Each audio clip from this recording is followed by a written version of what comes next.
This computer generates about 400 watts of heat, which is enough to answer questions that seems to be floating around, but are barely tested. For example, how do these rear GPU covers affect temperatures? Or what difference does adding a second fan have on the CPU cooler? Or what can we achieve with a floor fan blowing into the computer? Also, I'll answer a bunch of questions that no one really asked, like whether it's better to have all fans set to intake or all to exhaust. Here's the full system spec. All RPMs, main voltages and frequencies are fixed. I have several fan models, but most are Be Quiet Pure Wings 2 and 3. The CPU was stressed with the OCCT, the GPU with FURMARK. Each test ran for 15 minutes, with the floor fan blowing out excess heat for a few minutes between tests. All temperatures will be normalized to 22.2 degrees, as the ambient temperature were suspiciously stable at that level. And all tests were gathered with the case closed, except in scenarios explicitly stated otherwise. Because on the main channel some viewers commented, this was filmed with the case open, so tests must have been too. No. Like Smoke on the Water on guitar, like cocktail made of Nesquik and wheat beer, this exhaust fan is a base, the foundation and classics of computer building. It's inexpensive and provides a massive improvement compared to a computer with no fans at all. I'll use it as a baseline scenario. A lot of people like to install it backwards, thinking that a shorter intake path for fresh air will make the system cooler. Well, if you are the kind of person who calls the entire computer as the processor, then congratulations, your processor will indeed drop a couple of degrees. But overall, this is a good way to make bad things happen.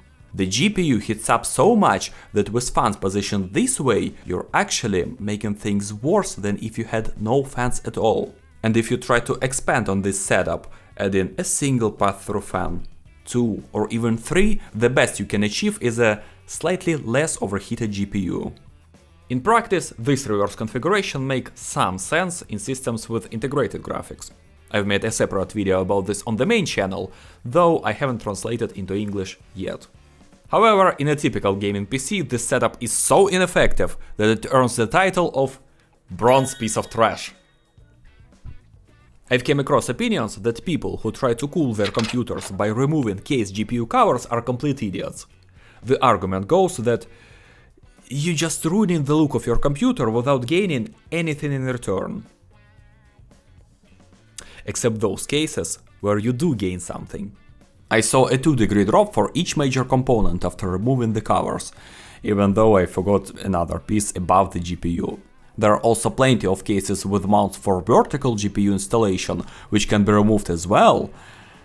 Just be ready that improvements will lay in the margin of error. Still funny stuff. Even funnier that if you attach a second fan to the CPU cooler, not only does the processor drop the temperature, but so does the GPU.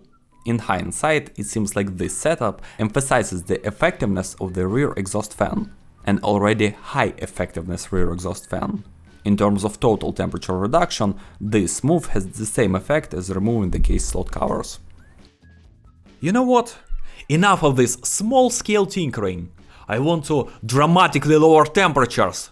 The good old trick of removing the side panel reduced the combined temperatures of my computer by 22 degrees.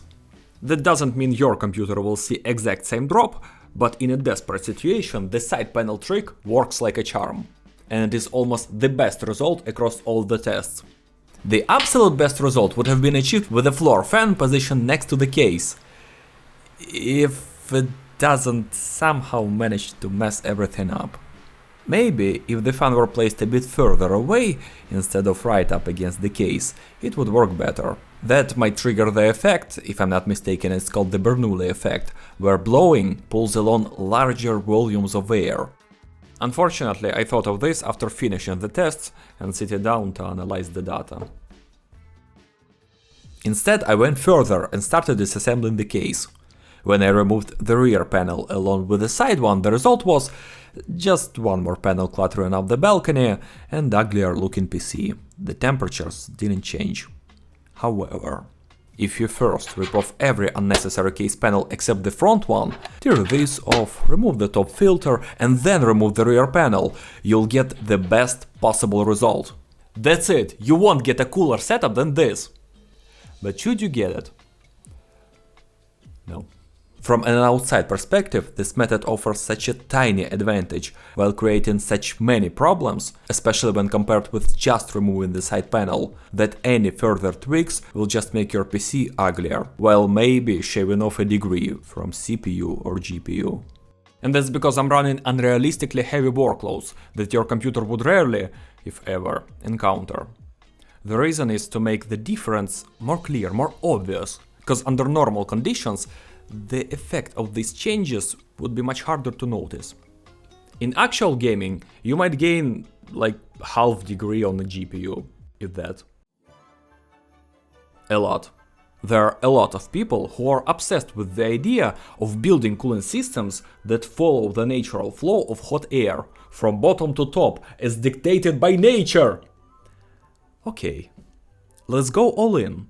To focus more on vertical currents, I rotated the cooler this way, because it's unable to blow to the top. And in the Be Quiet Silent Base 802 case, there's a rear fan mount at the bottom, designed to pull cold air straight up. Perfect for creating the ultimate computer at the intersection of nanotechnology and Mother Nature.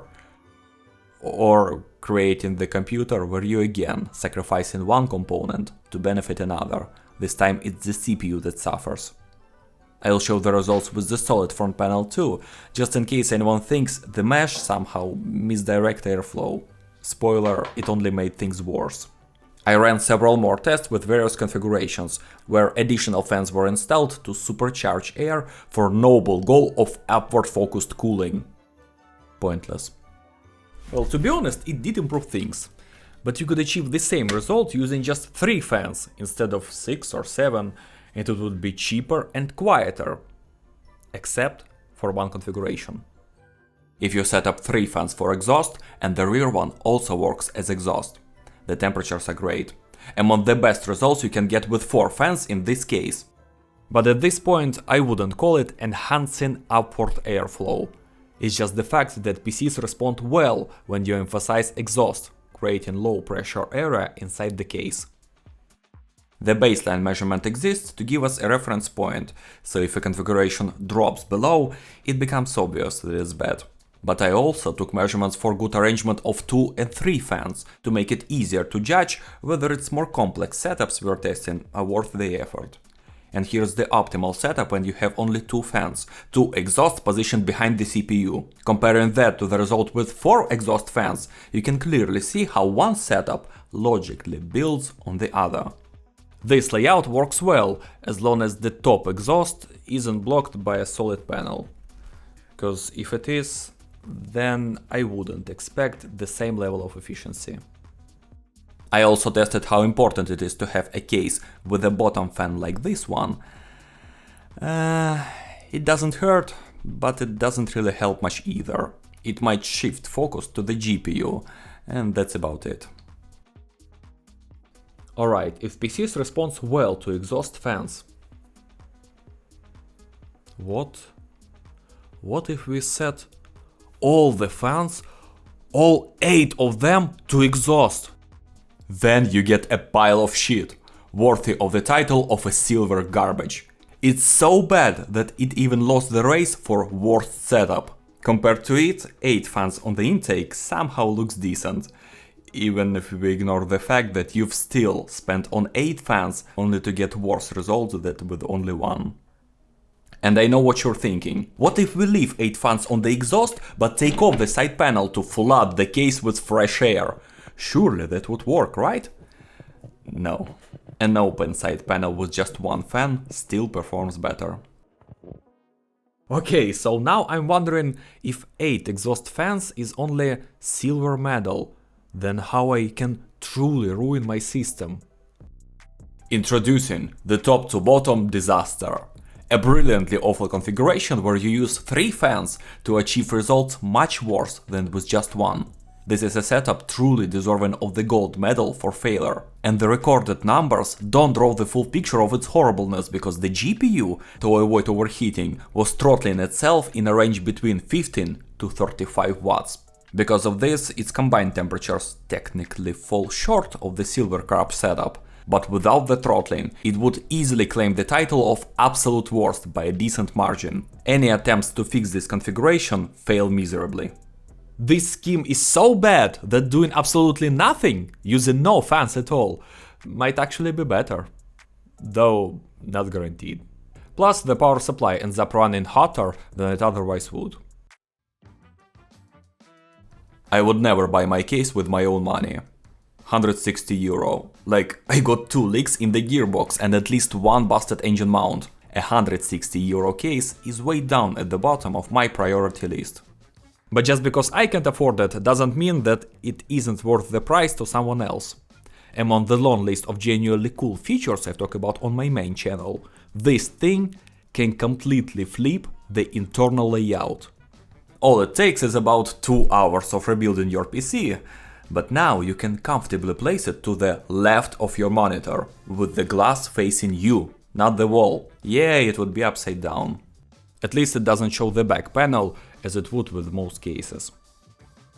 On top of that, the inverted layout turned out to be noticeably more efficient when using a single fan, because I was expecting like 3 to 4 degree improvement in combined temperatures, but it ended up being 6 degrees, a result comparable to adding a second fan in a standard configuration.